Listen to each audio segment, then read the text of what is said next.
আসসালামু আলাইকুম, মৃদুল রিবে সবাইকে স্বাগত। ৭০০০ mAh battery, ৫০ megapixel selfie camera, AMOLED ১২০ hertz display আর সাথে পাচ্ছেন ৮০ ওয়াটের ফাস্ট চার্জিং সিস্টেম। কিন্তু প্রশ্ন হচ্ছে, Oppo F33 Pro কি সত্যি ২০২৬ সালে বেস্ট স্টাইলিশ ক্যামেরা ফোন, নাকি শুধু লুকস দিয়েই মানুষকে ইমপ্রেস করার চেষ্টা করছে? আজকে পুরো অনেস্ট রিভিউ হবে এই ভিডিওতে, আর অবশ্যই এই ভিডিওটা ফুল দেখবেন, ১ সেকেন্ড স্কিপ করবেন না, তাহলে কিন্তু আপনি অনেক কিছুই মিস করবেন। কোনটা কাদের জন্য কেনা উচিত হবে এবং কাদের জন্য উচিত হবে না, সেটাই আজকে আলোচনা করব। তো পুরো ভিডিওটা দেখার আগে যেটা করবেন, যারা চ্যানেলটা সাবস্ক্রাইব করেন নাই চ্যানেলটা সাবস্ক্রাইব করবেন, যারা ফেসবুকে দেখতেছেন ফলো করে। তো চলেন good side and bad side সবকিছুই খুঁজে বের করার চেষ্টা করি। প্রথমেই ফোনটা যখন আপনারা আনবক্সিং করবেন, তখন ফোনটা পাবেন, একটা চার্জার পাবেন, টাইপ সি কেবল পাবেন, সিম ইজেক্টর পাবেন, প্রোটেক্টিভ কেস পাবেন, ডকুমেন্টেশনও পাবেন। মানে ফোনটাতে আপনি অনেক কিছুই পাচ্ছেন। অনেক সময় বক্সের ভিতরে আমরা অনেক কিছু মিস করি, তো এটাই আপনারা বেশ কিছু জিনিস পাচ্ছেন। এবার চলেন আমরা ফোনটা কোথায় পাবো, দাম, ভেরিয়েন্ট এগুলো একটু বের করার চেষ্টা করি। ফোনটা আপনারা আনঅফিসিয়াল মার্কেটে পাচ্ছেন 4 GB RAM, 128 GB storage. Unofficial ফোনের দাম কিন্তু এক্স্যাক্টলি ঠিক থাকে না, তো 40,000 টাকার আশেপাশে আপনারা ফোনটা পেয়ে যাবেন। তো এবার চলেন আমরা ফোনটার ডিজাইন নিয়ে যদি কথাবার্তা বলি। ডিজাইনটা অনেস্টলি আমার কাছে দারুণ লাগে, খুব সুন্দর লাগে আমার কাছে ডিজাইনটা। Slim body, curve stylish finished, matte texture, back panel মানে অসাধারণ।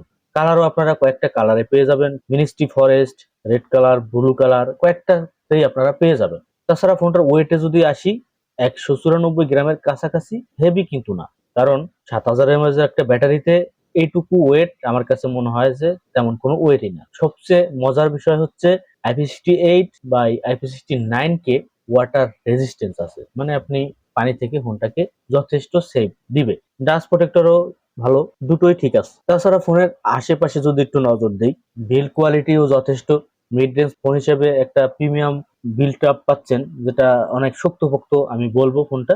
তাছাড়া ফিঙ্গারপ্রিন্টটা পেয়ে যাচ্ছেন ইন ডিসপ্লেতে, ফেজ আনলকও আছে, 5G সাপোর্ট পাচ্ছেন, অ্যামোলেড প্যানেল পাচ্ছেন, রিভার্স চার্জিং সিস্টেম আছে, সাউন্ডও যথেষ্ট পরিমাণে ভালো। তাছাড়া এআই কিছু ফিচার আছে, যাই হোক ওর দিকে আমি একটু পরে যাচ্ছি। তো মোটামুটি আপনারা অনেক কিছু পাচ্ছেন না 3.5 mm হেডফোন জ্যাক, কারণ এই ধরনের হেডফোন জ্যাক আমরা দামি ফোনগুলোতে দেখি না, তো এগুলো আমরা পাবো না। তো চলেন এবার আমরা ফোনের সামনের দিকে যদি একটু নজর দিই, মানে ডিসপ্লে নিয়ে যদি কথাবার্তা বলি, ডিসপ্লে হিসেবে এখানে আছে 6.57 ইঞ্চি অ্যামোলেড ডিসপ্লে, যেটা ফুল এইচডি রেজুলেশনের। আগেই বলছি 120 হার্টজ রিফ্রেশ রেট পাচ্ছেন, যেটা অসাধারণ, এবং রিফ্রেশ রেট ভালো থাকার কারণে আপনি যথেষ্ট পরিমাণে স্মুথের ব্যাপার পাবেন। এবং অ্যামোলেড ডিসপ্লে, যার কারণে শার্পেরও এখানে ঘাটতি পাবেন না, প্রিমিয়াম ফিল পাবেন। 1400 নিটস ব্রাইটনেস আছে, মানে আপনি সূর্যের আলোতে ডিরেক্টলি ইউজ করতে পারবেন, এমন কোনো প্রবলেম হবে না। ডিসপ্লে পারফরমেন্সে যদি আসি, নেটফ্লিক্স, ইউটিউব, ফেসবুক স্ক্রলিং সবকিছু স্মুথ। কালারও যথেষ্ট পরিমাণে ভালো, ব্ল্যাক লেভেলও এক্সিলেন্ট, আউটডোর ভিজিবিলিটি বেশি হবে, যার কারণে honestly display experience flagship vibe দিবে। যারা প্রিমিয়াম লেভেলে ভিডিও দেখতে চান, তাদের ক্ষেত্রে এই ডিসপ্লে আমি বলবো যথেষ্ট আপনাকে সাপোর্ট করবে। এবার আমরা পারফরমেন্সে যদি আসি, চিপসেট হিসেবে এখানে মিডিয়াটেক ডাইমেনসিটি 6360 ম্যাক্স একটা চিপসেট দেওয়া হয়েছে, যেটা ডেইলি ইউজ সুপার স্মুথ। যেহেতু 8 জিবি র্যাম পাচ্ছেন, এটা একটা অ্যাডভান্স পাওয়ার, অ্যাপ ওপেনিং ফাস্ট, মাল্টিটাস্কিং ও গুড। আপনি যদি গেমিং এর দিকে আসেন, ফ্রি ফায়ার আল্ট্রা স্মুথে খেলতে পারবেন, PUBG, call of duty medium high setting এ প্লেয়েবল। তবে এইগুলোতেও যদি আল্ট্রা স্মুথ দেওয়া যেত তাহলে ভালো হতো, কারণ এই দামের একটা ফোনে আসলে আমরা এটুকু আশা করি। জিপিইউ পারফরমেন্সও ডিসেন্ট, কিন্তু হার্ডকোর গেমিং না, এই জায়গায় একটু হতাশ আমাকে মনে হচ্ছে এরকম একটা দামি ফোন। স্টোরেজ টাইপে যদি আসি, 128 জিবি এবং ইউএফএস 2.2, এখানে হতাশ করছে, কারণ এই দামের ফোনগুলোতে আমরা যদি আরো 6 মাস 1 বছর আগের দিকে তাকাইতাম, তখন কিন্তু 3.1ও দেখতে পাইতাম, এইখানে নামিয়ে 2.2 তে আনছে। আরো যে কত নিচে নামবে সেটা এখন সামনে দেখার বিষয়। ওভারঅল যদি বলি, ব্যালেন্সড একটা ব্যাপার আছে, আপনি স্মুথ এক্সপিরিয়েন্স খুব ভালো পাবেন, গেমিং এর দিকে একটু দুর্বল আমি বলবো। তাছাড়া এআই ও কিছু ফিচার পাচ্ছেন, যেটা আমি বললাম যে এআই অনেক ফিচার পাবেন এখানে, যেটা আমাদের দৈনন্দিন জীবনে এখন কিন্তু বেশ কিছু কাজে প্রয়োজন হয়। এবার আমরা ক্যামেরাতে আসি, ফোনটা ক্যামেরা হিসেবে এক্স্যাক্টলি আমাকে অনেকটাই স্যাটিসফাই করছে। যেমন মেইন ক্যামেরা আপনার 50 মেগাপিক্সেল মেইন ক্যামেরা কম মনে হইতে পারে, অনেক সময় দেখি অনেক কম বাজেটের ফোনগুলোতে 108 দেয়, মানে অনেক বেশি দেয়। তো সেইটার সাথে এটা তুলনা হবে না। এটা আপনি 50 মেগাপিক্সেল ক্যামেরা, যথেষ্ট পরিমাণে ডে লাইট শর্ট বা শার্প ভাইব্রেন্ট কালার যথেষ্ট পরিমাণে ভালো, পোর্ট্রেট মোড, স্ক্রিন টোন একদম অনেস্টলি বলবো খুব ভালো। এআই কিছু ফিচার পাবেন ক্যামেরায়, যেটা আপনাকে অটোমেটিক্যালি, আপনারা একসাথে অনেকগুলো মানুষ যদি সেলফি করেন, মানে সেলফিতে যদি একটু আসি, আমি সেলফিতে যেহেতু চলে আসছি তো সেলফি নিয়ে কথাবার্তা বলি। 50 মেগাপিক্সেল সেলফি ক্যামেরা পাচ্ছেন, যেটা বলবো সেলফি লাভারদের জন্য খুব ভালো। এখানে আসলে এআই খেলাটা খেলছে। আপনারা যখন সেলফিতে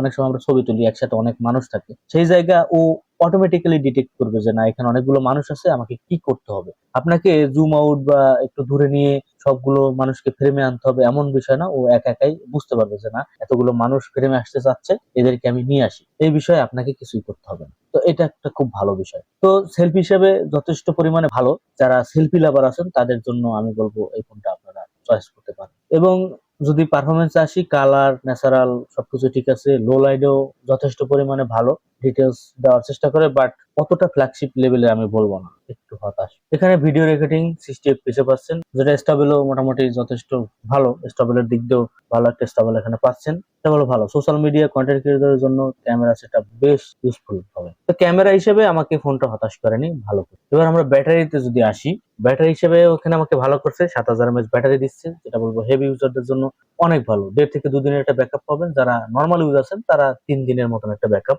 পাবেন। চার্জিং সাপোর্ট হিসেবে এখানে যথেষ্ট ভালো। 80 ওয়াটের ফাস্ট চার্জিং সিস্টেম, মানে কিছুক্ষণের মধ্যেই আপনার চার্জ হয়ে যাবে। তো ব্যাটারি প্লাস চার্জিং সিস্টেম আমার কাছে অনেস্টলি খুব খুব ভালো লাগছে। এখানে কোনো কমতি রাখেনি। দামটাও তো দেখতে হবে। আনঅফিসিয়ালি যদি 40,000 টাকার কাছাকাছি একটা ফোন হয়, তো এইখানে এত কিছু তো আমরা পাওয়াটাই স্বাভাবিক। তবে ওভারঅল বিষয়টা যদি বলি, আগে এরকম একটা ডিভাইসের দাম এত বেশি ছিল না, অনেকই কম। তো চলেন এবার আমরা ফোনটার ভালো দিক এবং হতাশ করছে যেসব বিষয় যদি একটু বলি। প্রিমিয়াম স্টাইল ডিজাইন পাচ্ছেন, অ্যামোলেড ডিসপ্লে পাচ্ছেন, 7000 mAh ব্যাটারি পাচ্ছেন, চার্জিং সাপোর্টটা পাচ্ছেন অনেক ভালো, গ্রেট সেলফি পাচ্ছেন, ওয়াটার রেজিস্ট্যান্স বিল্ট আপ পাচ্ছেন। হতাশ করছে যেমন no ultra wide powerful camera পাচ্ছেন, ইউএফএস 2.2 পাচ্ছেন, এখানে অবশ্যই 3.1 দেওয়া উচিত ছিল। হার্ড কোর গেমিং ইউজারদের জন্য পারফেক্ট না। তো কোশ্চেন হচ্ছে, কার জন্য এই ফোনটা?